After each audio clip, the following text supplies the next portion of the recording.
ঈদের দিনে আমরা কেন ছুটি পাবো না?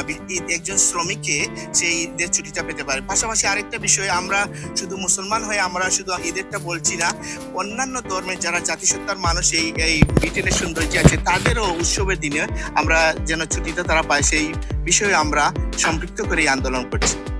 প্রথমত বলে রাখি, আমরা মালিক পক্ষ বলছি, আমরা এখানে কোনো সেক্টরটা বলছি না। একটা মোটা দাগে হয়তো বিশাল একটা হসপিটালিটি সেক্টরে কিছু কাজ করেন সেই বিষয়ে বলি।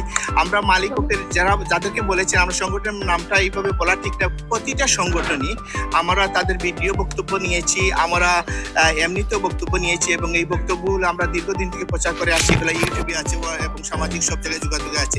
তারা সবাই বলেছেন এটা একটা সমন্বিতভাবে যদি আপনারা সচেতনতা বৃদ্ধি করেন আরো বেশি করে এবং এটা যে সমন্বিতভাবে সেটা করা যায়। আমরা আরেকটা জিনিস স্পষ্টত বলে রাখি, আমরা এই ঈদের ক্যাম্পেইনটা কমিউনিটির মধ্যে একটা সব আনন্দ এবং ঋদ্ধিক সব জিনিসকে করতে যাচ্ছি প্রাতিষ্ঠানিকভাবে। আমরা কোনো একটি অংশকে ব্লেম করে কিংবা আরেকটা অংশকে তুলে ধরার জন্য আমরা সেটা করছি না। বাট যে কনসার্নটা আছে সেই কনসার্নটা আমরা সহ শত শত থেকে শুরু করে এখন হাজার হাজার শ্রমিকরাই বলছেন ঈদের দিনে আমরা কেন ছুটি পাবো না? Because we are living in diverse society, multicultural এবং মাল্টি সোশ্যাল যে জায়গা আছে, অ্যাক্টগুলো আছে, সেই অ্যাক্টগুলোই বলছে একজন শ্রমিককে সেই ঈদের ছুটিটা পেতে পারে। পাশাপাশি আরেকটা বিষয়, আমরা শুধু মুসলমান হয়ে আমরা শুধু ঈদেরটা বলছি না, অন্যান্য ধর্মের যারা জাতিসত্তার মানুষ এই এই ব্রিটেনের সৌন্দর্য আছে তাদেরও উৎসবের দিনে আমরা যেন ছুটিটা তারা পায় সেই বিষয়ে আমরা সম্পৃক্ত করে এই আন্দোলন করছি।